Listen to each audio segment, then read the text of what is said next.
Voy a poner una presentación porque algunas de las cosas que voy a comentar tal vez se van a ver mejor con la presentación. Vamos a ver. Quiero hablaros de dos personajes a los que obviamente tengo un gran respeto y que sin embargo obviamente en sus ideas no fueron personas perfectas, como no lo somos ninguno. Son dos personas que han influido de una forma decisiva en toda la civilización occidental y sus ideas se han convertido en formas de ver la realidad, en formas de ver las cosas. Han alterado profundamente la percepción. Nosotros sabemos que cuando alguien nos cuenta ciertas cosas, empieza a afectar a cómo vemos esas mismas cosas. Es preciosa la historia, por ejemplo, del gran pintor francés, del impresionismo francés, Monet. Monet era un hombre obsesionado por la luz.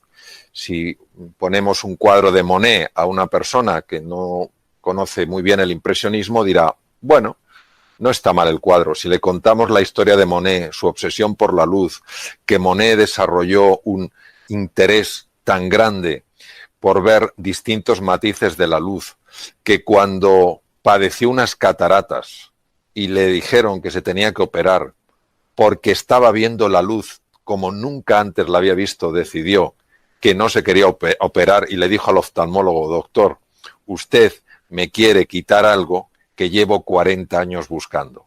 Si después de contarnos esa historia nos ponen delante del cuadro de Monet, os digo que todos veremos un cuadro diferente. Pues esto es lo que ha pasado con Newton y Descartes.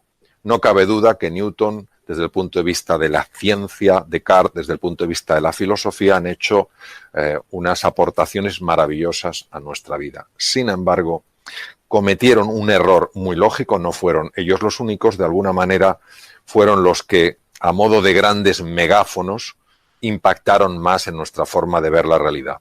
Newton, por ejemplo, de alguna manera nos hizo ver un universo alejado de nuestra propia experiencia vital, un universo que se podía medir, que se podía pesar, que se podía analizar.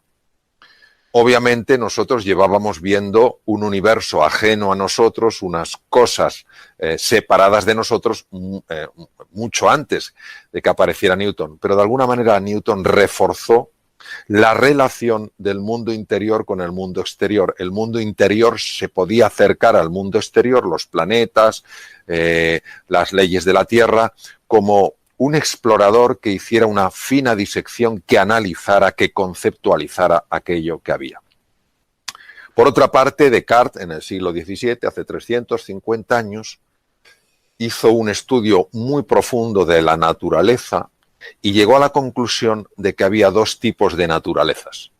A una la llamó la res cogitans, era la mente, los procesos mentales.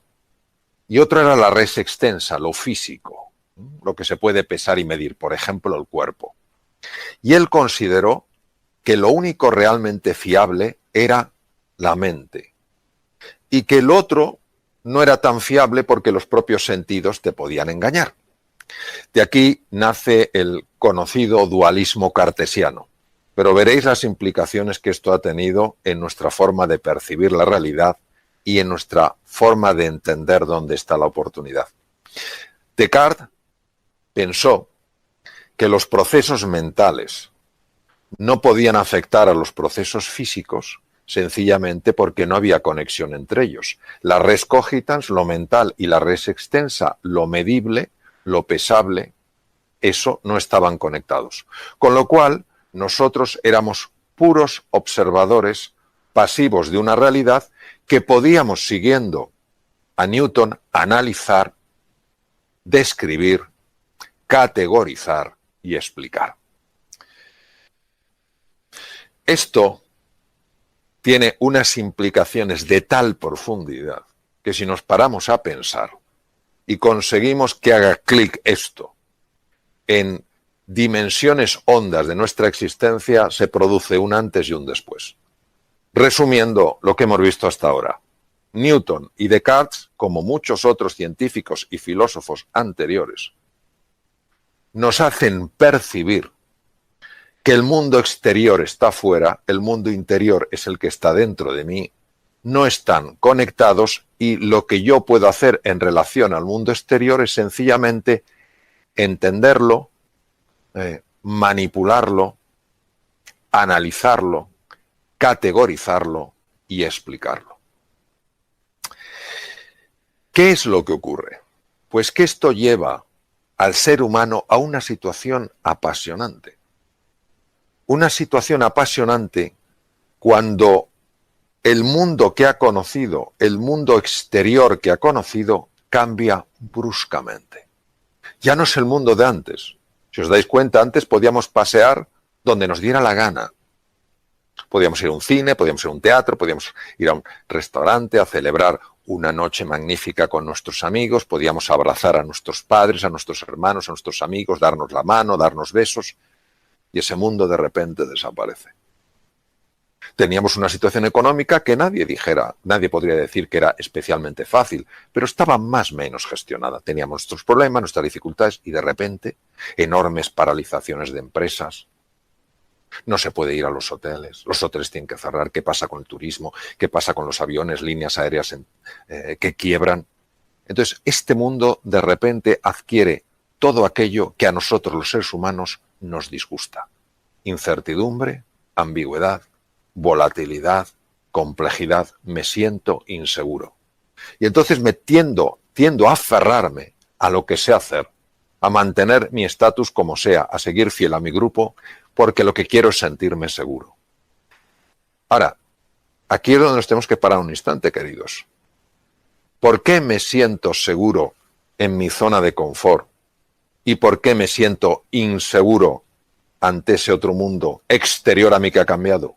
Precisamente porque me veo ajeno a él.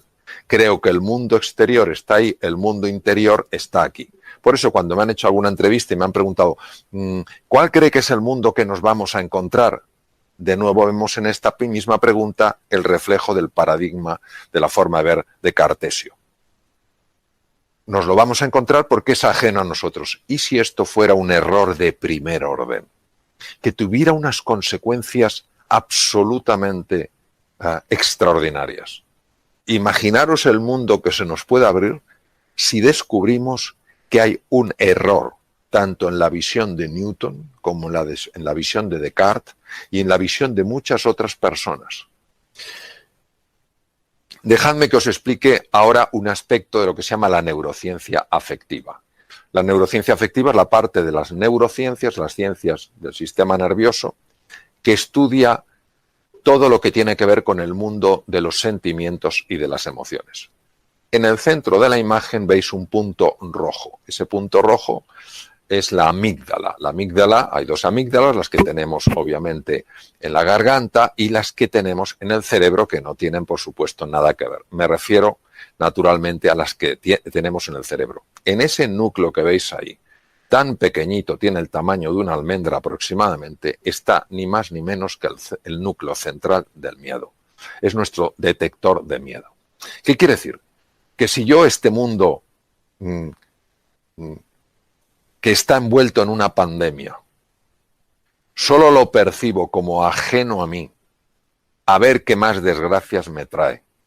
Si solo veo un mundo incierto, hostil, volátil, ambiguo, y yo me veo a mí mismo como una víctima que tiene que ver cómo sale adelante ante esta tormenta que está sacudiendo a la humanidad entera, os voy a decir lo que pasa.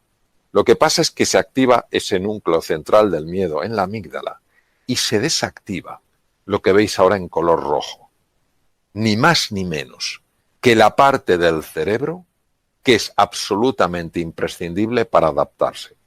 Es un momento para recordar la frase genial de Charles Darwin: no es la especie más fuerte ni la más inteligente la que sobrevive, sino la que mejor se adapta. ¿Cómo nos vamos a adaptar, queridos? Si la parte del cerebro, la parte más moderna, la corteza prefrontal, no funciona adecuadamente porque está activado el núcleo central del miedo. Ni podremos negociar, ni podremos ser creativos, ni podremos innovar, ni podremos emprender, ni podremos cooperar, ni podremos descubrir la oportunidad en medio de la dificultad, porque si hay una estructura en el cerebro clave precisamente para que eso suceda, es esa región, las áreas prefrontales del cerebro. Luego nosotros tenemos que ver cómo se puede desactivar ese núcleo central del miedo para que pueda mantenerse activada la zona que nos va a permitir a todos adaptarnos, mejorar, crecer y evolucionar. Como lógicamente soy médico, he ejercido la cirugía 26 años, aunque desde hace unos largos años ya no estoy en el ejercicio clínico, sino en la investigación y en escribir y transmitir estos conceptos, sí me importa mucho deciros que cuando se enciende el núcleo central del miedo en la amígdala, no solo se desactiva la parte anterior del cerebro, que es precisamente, como hemos comentado, la que nos ayuda a adaptarnos, es que además tiene profundos efectos a nivel del cuerpo. Si veis en la zona inferior de la presentación, con un color rosado, veréis que pone cortisol. El cortisol es una sustancia, es una hormona producida por las glándulas suprarrenales y que se utiliza mucho en medicina en situaciones muy importantes. De hecho, ha sido muy utilizado cuando en la situación actual con el COVID-19 se producía una reacción excesiva del sistema inmune y un cuadro inflamatorio. Se utiliza también en los trasplantes, etc. Pero cuando el cortisol es liberado por procesos mentales que están interpretando un territorio incierto como un territorio hostil sin siquiera haberlo conocido, solo por unos fragmentos de información, por importantes que sean, el cortisol empieza a liberarse de una forma anómala en la sangre, no gestionada por un profesional, sino anómalamente en la sangre, y esto no solo afecta a los órganos que veis debajo, tubo digestivo, hígado, sistema cardiovascular, corazón, pulmones, sino a esa célula que veis a la derecha, que es una de las células más sensibles al cortisol. Es el linfocito asesino. Imaginaros lo brutal que tiene que ser en su ataque para que a este linfocito, que es parte de nuestro ejército, le llamen asesino. A mí me recuerda en la guerra de las Malvinas, cuando decían que los británicos iban a mandar a las Malvinas a los gurkas. No sé si os acordáis de aquello. Los gurkas tienen una fama de ser gente que se escabullía, se metía sin que les pudieran ver, usaban cuchillos, degollaban a la gente, no sé si recordáis aquello.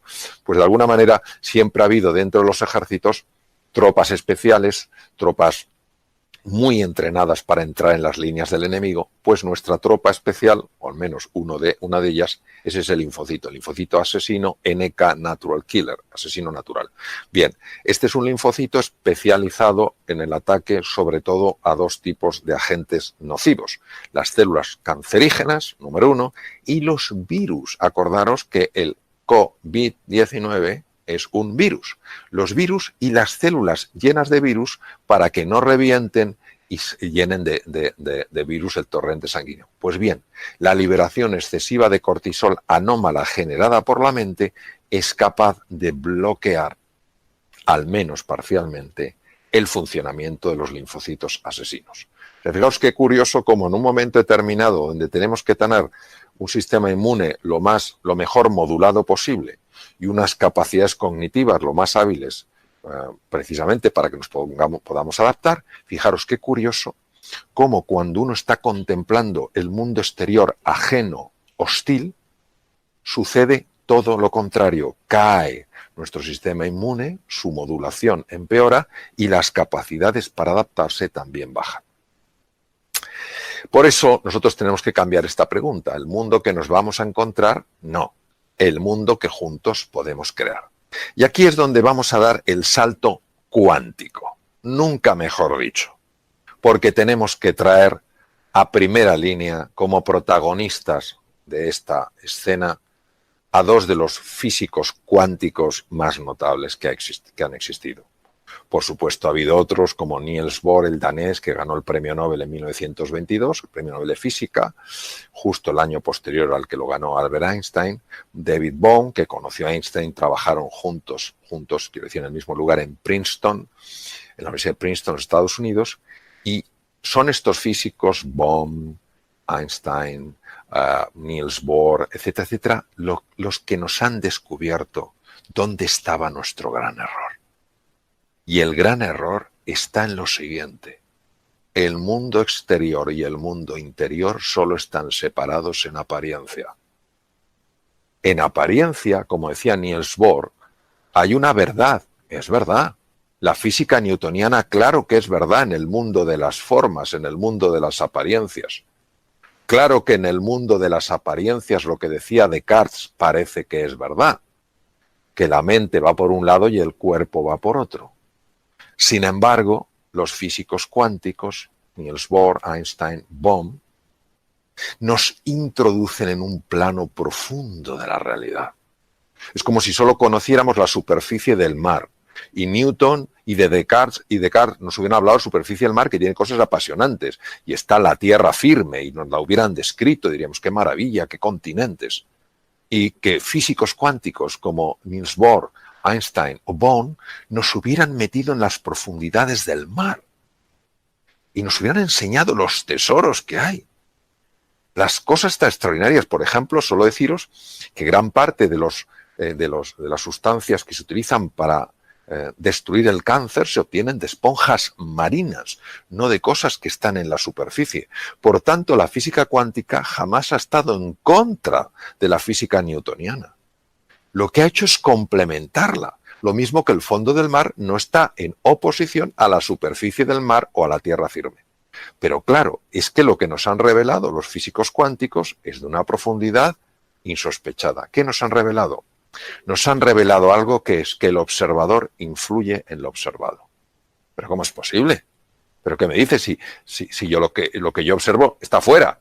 Y yo soy el observador, que estoy aquí dentro. ¿Cómo yo voy a influir fuera? Pues sí, señor. Hay una dimensión de la realidad en la que nosotros estamos influyendo fuera con nuestra forma de pensar, con nuestra forma de sentir, con nuestra forma de actuar. Y cuando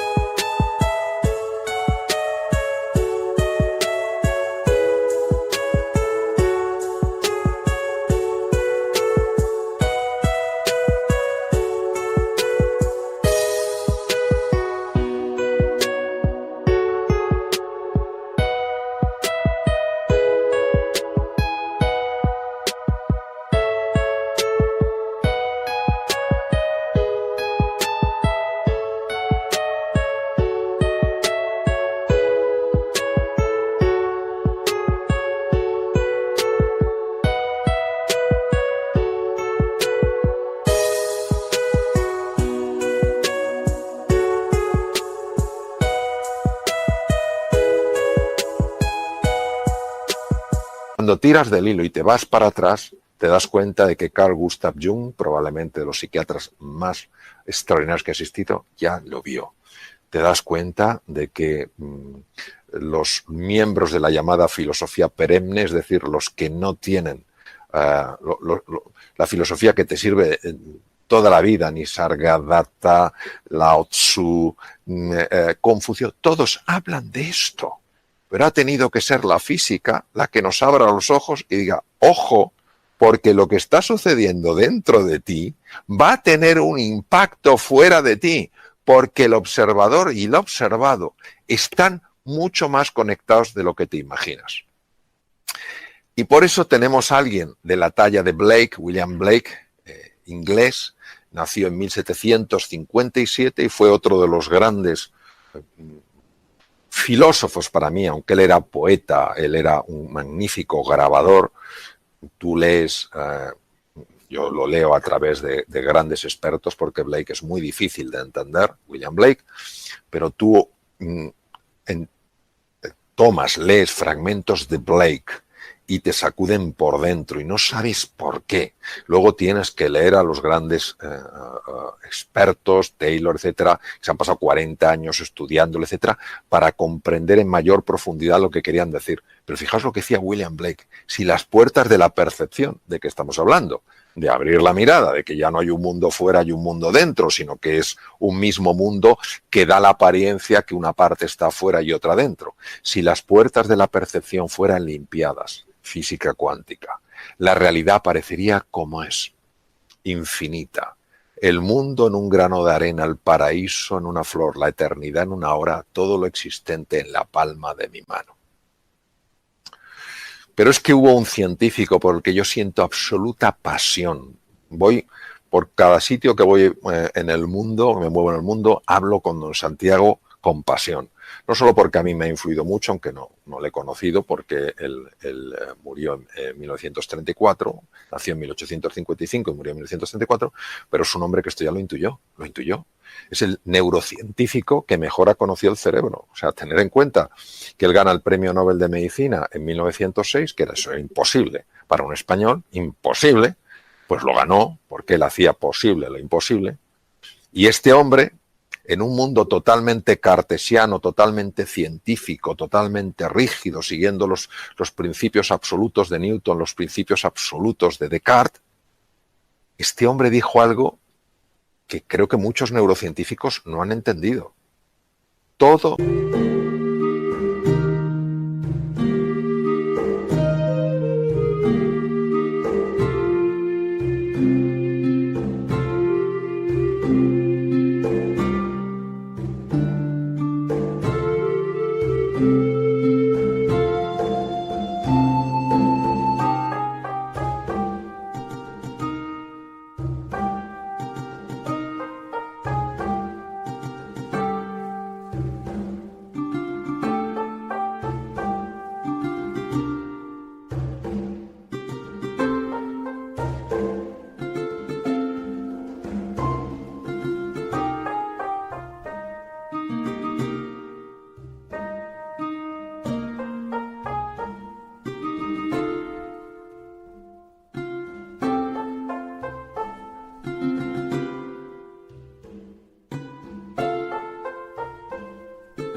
ser humano puede ser, si se lo propone, escultor de su propio cerebro. Pero vamos a ver, si Descartes decía que el pensamiento, que es lo que yo me propongo, el compromiso, lo que yo creo, no tiene relación con el cuerpo. El cerebro es cuerpo, es físico, se puede pesar, se puede medir, se puede analizar, se puede diseccionar. Y sin embargo, este hombre los une. Y dice que todo ser humano puede ser, si se lo propone, escultor de su propio cerebro. Pero este hombre, ¿cómo lo pudo saber si no había tecnología? Hoy en día sí la hay. Y sabemos que la neuroplasticidad, la formación de nuevas neuronas, la formación de nuevas conexiones entre las neuronas, depende tremendamente de la forma de pensar. Por eso cuando escribí Reinventarse hablaba precisamente de eso, de lo que verdaderamente...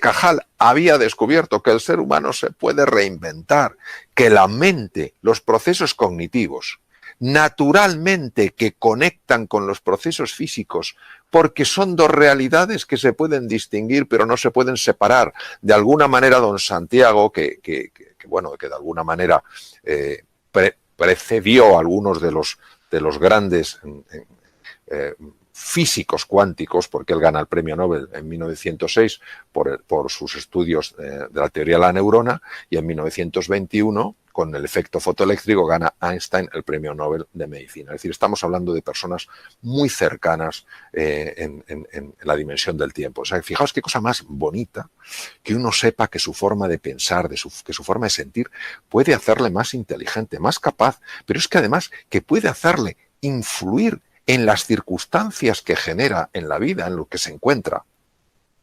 Y por eso tengo 3 palabras para ofreceros, para vuestra consideración. Primero, que os atreváis a querer de verdad, que no tengáis ningún miedo en esta época de dificultad de sentir pasión por nuevos proyectos, de sentir pasión por nuevas oportunidades. No creáis que la vida quiere que vayamos con la cabeza baja. La vida en mayúscula llora cuando nos ve tristes. Entonces, querer con pasión, apasionaros por las cosas, entusiasmaros por los proyectos, entusiasmaros por las oportunidades que, aunque todavía no las vemos, van a surgir. En 1900 en Londres había 1 millón de caballos. Imaginaos la cantidad de gente que trabajaba alrededor de los caballos, el que cultivaba la alfalfa, el que tenía los establos, el que hacía las ruedas de los carruajes, el que conducía los carruajes, el que montaba los establos, y de repente aparecen los primeros coches. ¡Qué horror! El mundo se acaba. Imaginaros la cantidad de...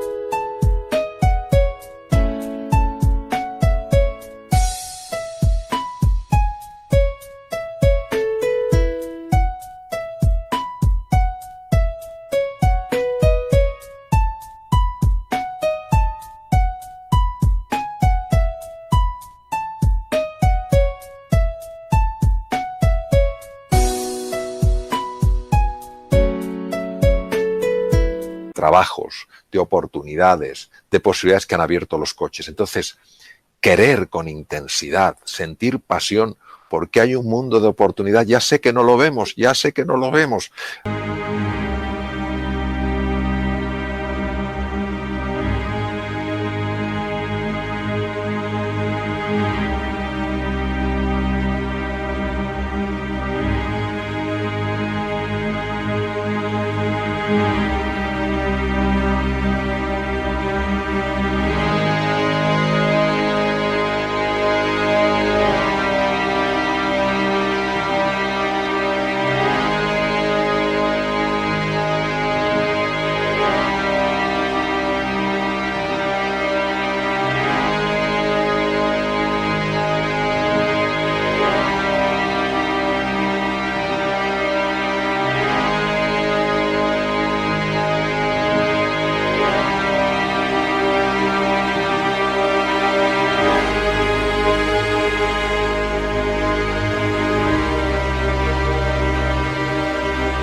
Comentaba al principio de esta sesión que la oportunidad disfruta yendo absolutamente disfrazada, que no se la vea. Segundo, una vez que os hayáis apasionado, empezar a imaginar eso cómo se puede hacer realidad. Uno de los errores que cometemos, desde mi punto de vista siempre, en cuanto a la imaginación, es confundir la imaginación con la fantasía.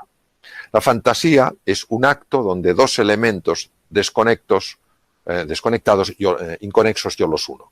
Por ejemplo, si pienso en un unicornio, pues cojo un caballo, pienso un animal que tenga un cuerno, como puede ser un rinoceronte, los uno y tengo un unicornio. Eso es una fantasía.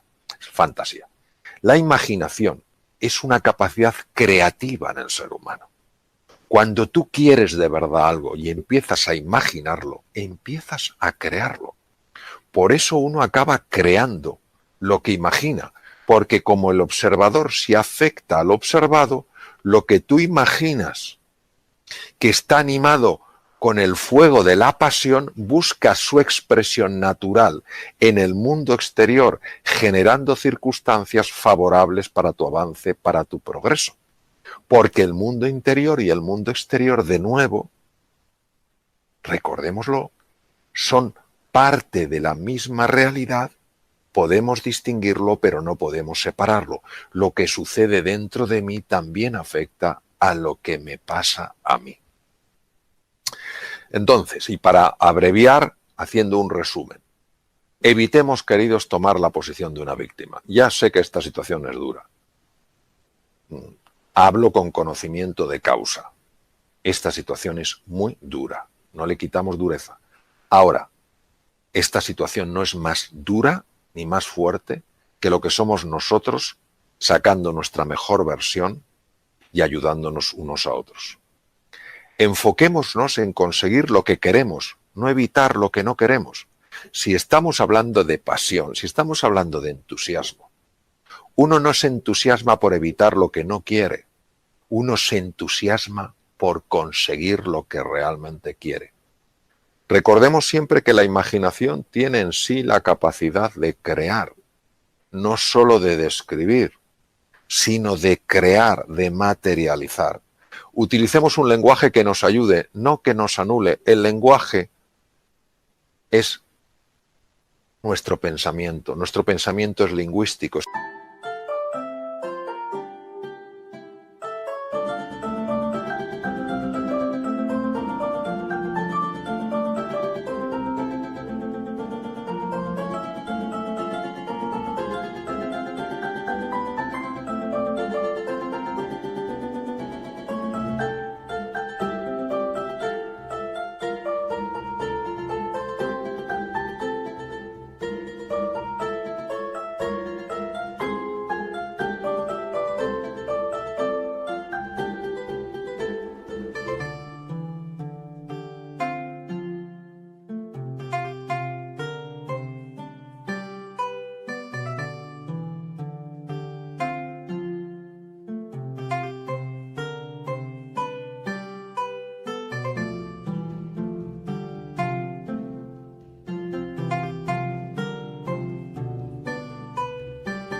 Si no tuviéramos lenguaje no podríamos pensar, no se puede pensar sin lenguaje, no es posible.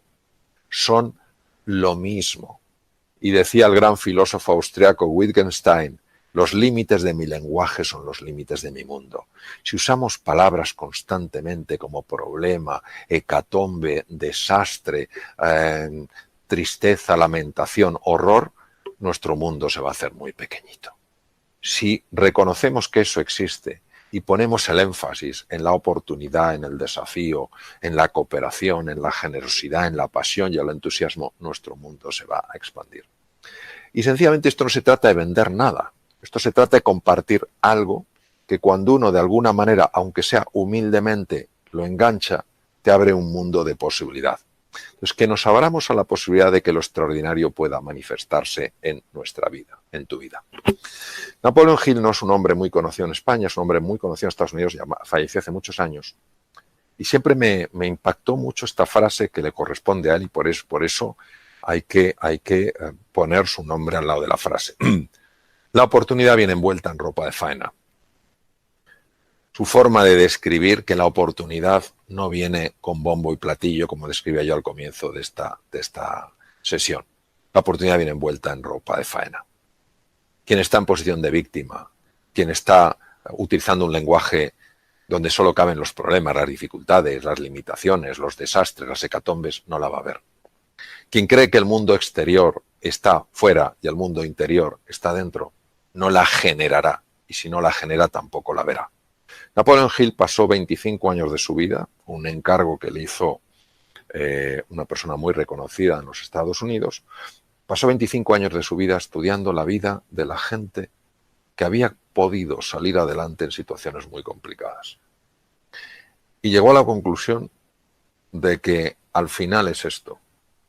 Si tú te entusiasmas, si tú imaginas, si tú cada vez que te caes al suelo, en lugar de quedarte mirando el suelo, empiezas a mirar al horizonte, empiezan a manifestarse, a aparecer oportunidades en tu vida. Entonces eso es lo que yo quiero dejaros como final de esta sesión, que busquéis la oportunidad, que esa oportunidad está, que uséis los recursos extraordinarios que tenéis para decir sí a la vida, para decir sí a este nuevo mundo que nos encontramos. Cuidaros mucho y un abrazo muy fuerte.